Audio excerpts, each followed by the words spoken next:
So apparently, G.I. Joe, the movie series, is getting completely rebooted from the very beginning. I can kind of see why. They didn't do too well. The first movie was meh. What would you say? Okay. A 6? A 6 out of 10, you think? It was a little better. I really liked the second one. It was a fun action popcorn movie with all the stupid silliness of what G.I. Joe is, with cool action set pieces. This might not be popular, but I think it's way better than Transformers. Oh, yeah. I would take G.I. Joe 2 over any of the Transformers films, even the first one. Yeah, I agree. I feel like part 2, it had a lot of cool elements, but not a lot of G.I. Joe itself.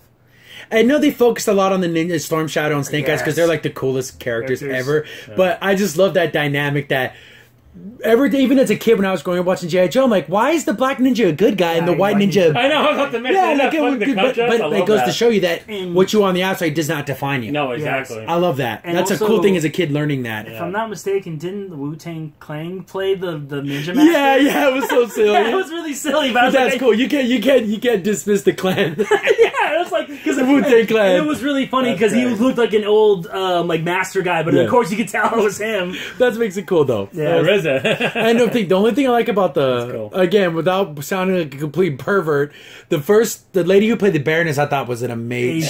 She did a great job. She looked. I might roll in the picture from her, like when she has her machine guns and everything. It looks exactly like the Baroness from the thing. She like does. That is a very attractive woman. That's all I gotta say. The thing is, I wish she was in the second one. I know. Yeah, she's not, and that was the only letdown I thought. Yeah, in the second movie. And that's what made me mad about the second one. I wanted more villains from the, like I said, Baroness. To show I thought they're gonna whip out do the whole Simpinthor and all that kind of storyline, and they kind of really didn't. And there wasn't a lot of Joes besides, of course, the classic Joe, Duke and Shipwreck. Yeah, see, they always had funny, stupid, silly code names, call signs, basically. Yeah. But getting rebooted, I suppose. Yeah, I know Hasbro's trying to start their own universe. Yes. Because they want to do like a Micronauts, which is like, okay. Micronauts, G.I. Joe, Mask, Visionaries, which I like Visionaries. I love Visionaries. It's like seriously only like 8 episodes. Yes, I think it's like 15. Yeah, it's very short series. It reminds me of the time in the 80s when there were so many shows coming out.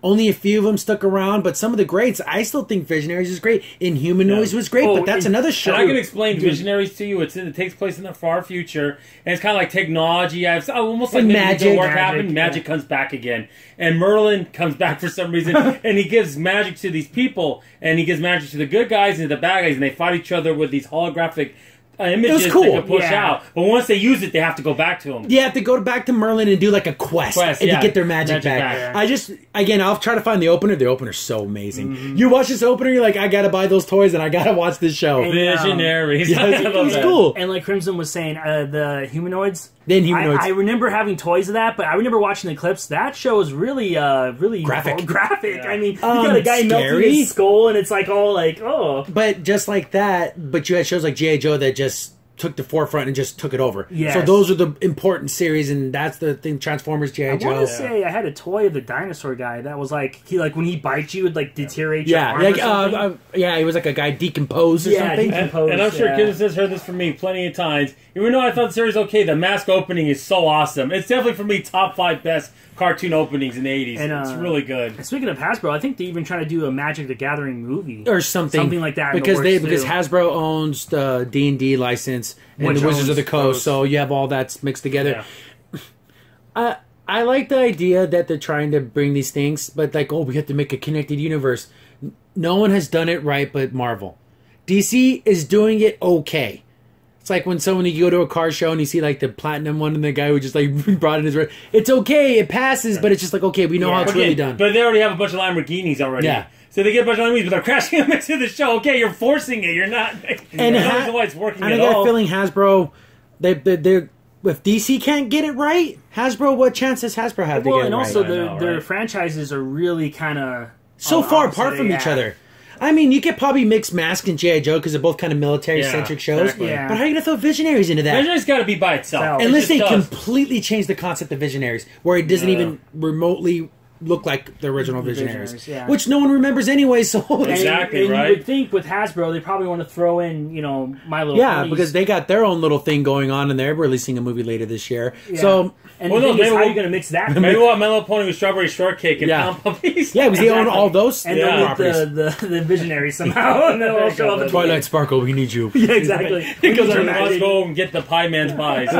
Mix them all together. But I understand why they had to do a reboot. I'm just not necessarily excited for it until I see some footage and because I liked it, so I think I'm a little disappointed that we're not getting a part 3. I would go see it. I saw the first 2 in the theaters. I don't know as long as the Baroness it looks like she did in the very, and then I'm on board. You'll get me to go see the movie. Though, the Baroness, the only thing I would say, she's not look good as a blonde. I was going to say that too. You give her black hair, and I don't know, for me personally, like her attractiveness just like shot through the rocket to the sky. You know what it is? I don't want to be sound like I'm sexist pervert, or anything. It's just that she just looked better as a brunette, as black. Yeah, the black hair just really added much because it reminded me of the character. Yeah, exactly. You know, the little black glasses and the she did have the glasses. I remember so cool. that. Yeah, she's like.